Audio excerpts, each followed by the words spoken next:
While we're talking all things female golf in the world, Hazy, you have brought to our attention a story that hopefully this is going to be one of the very early references to in the world of golf. Hopefully this is going to be a story and a name attached to the story that we're all going to know a whole lot more about in the coming years. Tell us a little bit about it before we say hello to our guest. Well, you couldn't have said it better, Andy. And before you do introduce Katelyn more formally, it's an absolutely massive thing for not only Golf Australia, but for me personally as a country boy myself, that every boy and girl around Australia, no matter where they live, gets the equal opportunity to compete for the green and gold. It's critical. It's paramount, not only in golf, in every sport, and you shouldn't be penalised for where you are. And we've got the great fortune now to be able to cross up to one of the more remote parts of Australia and welcome Katelyn Rika. Katelyn, you're coming to us from Gove, Northern Territory. Now, I'm not sure if everyone knows that, but smack bang in the middle of Arnhem Land. Welcome aboard. Yeah, thank you. And it's one of the more remote places of Australia, and it's a challenge you face every day in your sporting career. Yeah, definitely. So let us fill everyone in before we ask you a bit more about yourself. You've represented the Northern Territory countless times already at the age of 16, and you're just back from Perth, where you represented the composite team, which is Tasmania, the ACT and Northern Territory combined team in the Australian Junior Championships, and did really well. You are a million miles from Perth, though. It's hard work to get there. Yeah, it is. It's very expensive and also taking time off school, but yeah, it's definitely worth it all the time. So to get to Perth to play the Australian Junior Championships, walk us through what you actually physically had to do. You had to get to Darwin, of course. How long does that take you? So the flight from Gove to Darwin is around, I think it's an hour and 15. So yeah, and then it's from Darwin to Perth. It's 4.5 hours. It's about as remote as it gets. So that's where you are now with your golf journey. I'm interested in your 16-year-old. You're actually, as we record this, it's about 8:45 Melbourne time. So you've taken the morning off school to do this for you. So you're a 16-year-old girl who's competed in these championships. You live where you live. How did you first get introduced to the game? Okay, so when I think it was about 7 or 8, and my junior golf just started in Gove. And my uncle was going to start my cousin up. And I just finished playing tennis after an injury. So I thought that, I might give it a go, just have fun. And I ended up sticking with it. So yeah, it was pretty much just my uncle. Katelyn, when you started playing golf as well, were there any other girls doing the same thing? There were. At the time, I think it was just me and my sisters, but there definitely was a few more later in the year or years to come, and it's just grown from there, I guess. But not only girls, Al. Katelyn, how many young kids were playing golf up in your neck of the woods? Was it a game that young boys and girls were playing? Not back then, but now it definitely is. I think most of the kids here have been introduced to the game through their parents the golf club was very popular back then as well. So with all the events, the kids would come along and join junior golf, and yeah. Let me talk to you a bit more about the Gove My Golf program, Andy and Ellie, just before we go too far, and we'll ask you some questions about it, Katelyn.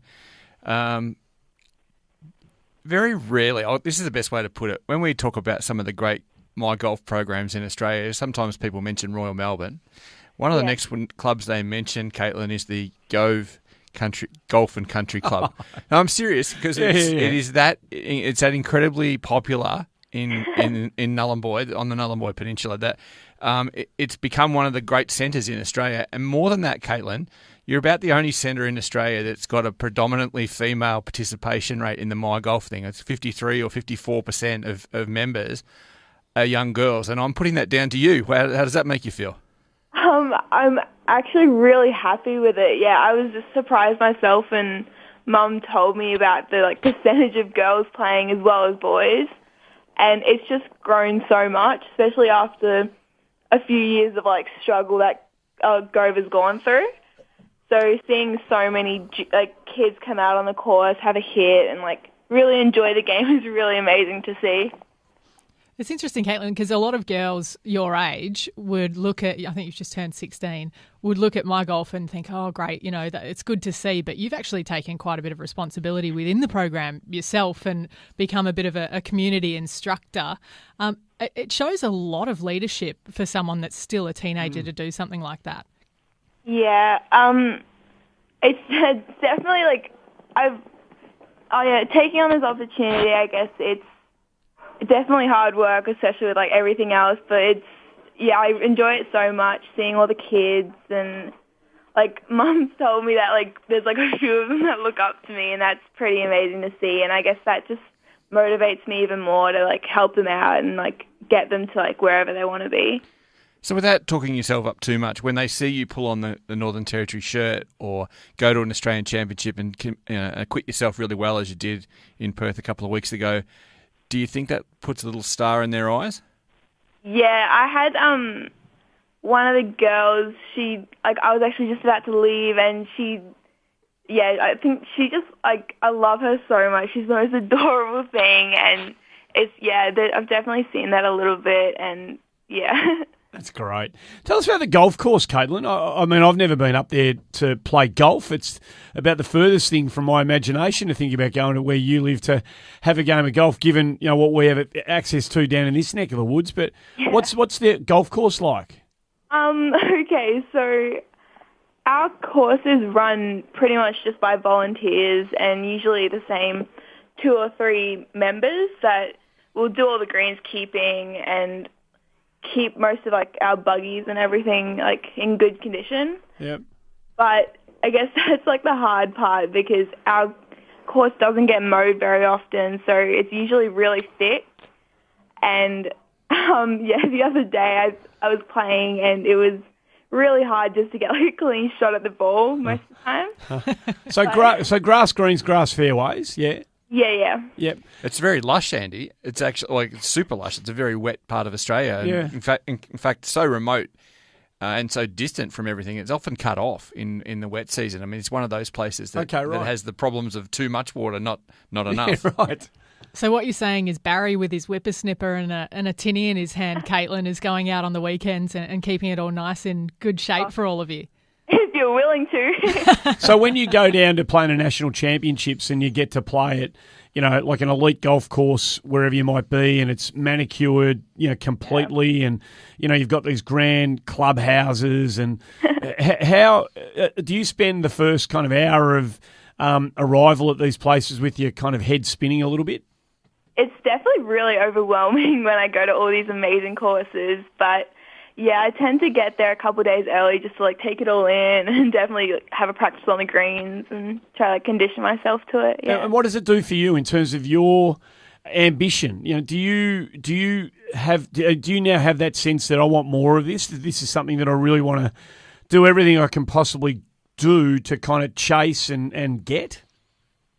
Yeah, definitely. It just seeing these courses definitely motivates me more to push myself and to experience more of it, because it's just amazing. And I've barely seen any throughout the world. There's really amazing courses, and I haven't seen the half of it yet. And I'm so excited to get to know them. So back on the course, your course specifically, you go to Royal Perth to play the Australian girls in different the different formats there, and always an immaculately prepared course, Royal Perth. The greens are running probably, 11 and a half, 12, something like that. They would have been for the championship. What are the Gove greens running at, do you reckon? I think Mum was saying that it's under 10, I think. Under 10? And yeah. I reckon more under 5. I think when I go to these courses, everyone's like, oh yeah, Caitlin, how's Gove looking? And I'm like, well, our greens are pretty much either your tee boxes or your fairways. Right. So, and our fairways are basically normal courses rough, but yeah. Well, Katelyn, when you come to Melbourne, I don't know whether the three of us in here would be absolutely delighted to take you out to the various clubs that we're members at or have access to, Katelyn. So we're going to make that pledge to you. When you bring the sticks down to this neck of the woods and you're looking for a game of golf, make sure you hit Hazy up, and we'll take you out for a game at our places, and we can expose you to even more golf courses in this great part of the world. Oh, that would be amazing. Thank you so much. And Ali aside, you'll see some amazing swings too. Before we let you go, Katelyn, you have obviously there's a lot of issues you confront being so remote. One of the things is your coach is from Cairns. Yeah, he is, yeah. Tell us about him. What's his name and how often do you see him?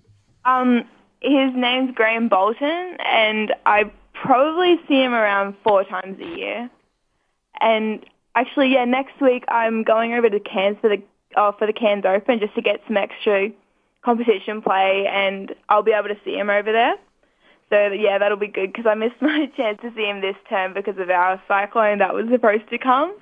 But, yeah, I very rarely see him, but we always keep in touch, and I always tell him, like, how I'm going, and he'll help me all the time, which is great. That cyclone that was supposed to come they're not words that we usually hear down here in Melbourne, Katelyn. I have to say, though, reading your story and what you're already putting back into the game was pretty inspiring stuff. And I know that financially it's been, kind of a bit of a battle in terms of trying to get access to what you need to improve your game. So I'm going to pitch in $100 towards your golf and send up a bit of a care package of some golf balls and shirts and stuff like that to the My Golf Clinic up in Gove. Because you know what, you said on your website that you hope to inspire the next generation. Well, you've inspired the last generation as well. So congratulations. I'm getting a bit teary, actually. Yeah, that's great, El. Good on you. It's a great thing to do. Seriously, something that's super cool. And I implore all professional golfers as well to look back on where they've come from as you're looking forward for the next generation. That's a great Thank you so much. What's on at school today, Katelyn? Actually, I've got a few subjects, and then after school I actually fly to Darwin for Battle of the Bands. Battle of the Bands? Sorry, what? As a spectator or a musician? Musician, yeah. Well, hello. What's your specialty? What do you play? Well, in this band I'm playing guitar, but I also play a bit of bass and piano, and I also do the songwriting. Hang on, you're 16 years old. Yeah. You've done more in your first 16 years that Hazy and I have done collectively in our entire lives. Which amounts to about 45 years. Katelyn, that's outstanding. All the very best. I'm glad Hazy told us about your story, and I'm glad that we've been able to share it on Inside the Ropes. There's many and varied stories in this great game, and yours is one of the really special ones in Australia. We wish you absolutely all the very best. I'm sure that spending 10 minutes with you this morning, no matter where the game takes you, you're going to travel alongside it with a smile on your face by the sounds of things. So we'll enjoy the Katelyn Rika story. Thanks for joining us on the show.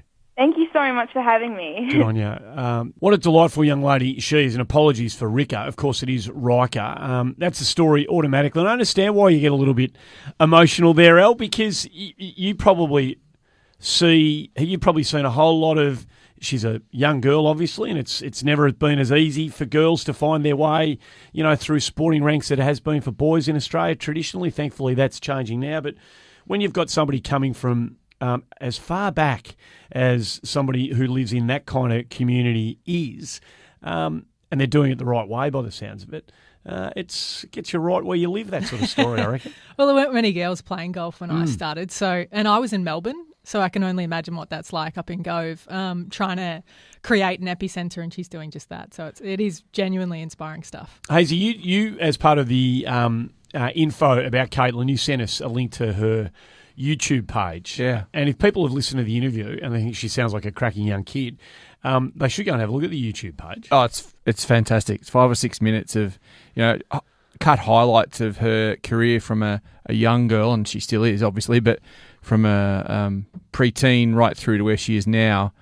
It's quite motivational, actually, and also gives you a grasp on just the challenges she faces being that remote. And I keep saying that, but to me, as Ali just said then, she's confronting issues that people, the vast majority of Australian junior golfers, wannabe golfers, don't necessarily have to compete against. And that YouTube video is awesome. It shows her for who she is, a smiling, energetic young lady who's dragging a lot of other kids along with her, and I couldn't be more full of her praise. And it's a lovely thing that you're doing, sending some gear up. It's a great thing to do. Clearly there's a financial element to developing the career of somebody who lives in that neck of the woods. And the people closest to Katelyn are trying to generate some funds through a GoFundMe type setup. If you're interested in the Katelyn Rika story, asf.org.au/athletes/Katelyn/Rika. If you want to go there and make a contribution, you most certainly can. And I'm sure everybody involved in the Rika team will be only too happy with that. Yeah, she's just trying to get to more and more national rankings events, so that we spoke recently, glowingly of Becky Kay and of Grace Kim and others who are competing in the Kari Webb series, and the good that that's doing them collectively. She wants to be able to just physically get to these tournaments so that she can improve. She's already holding her head well above water when she gets there. With a bit more exposure, I think she can do big things.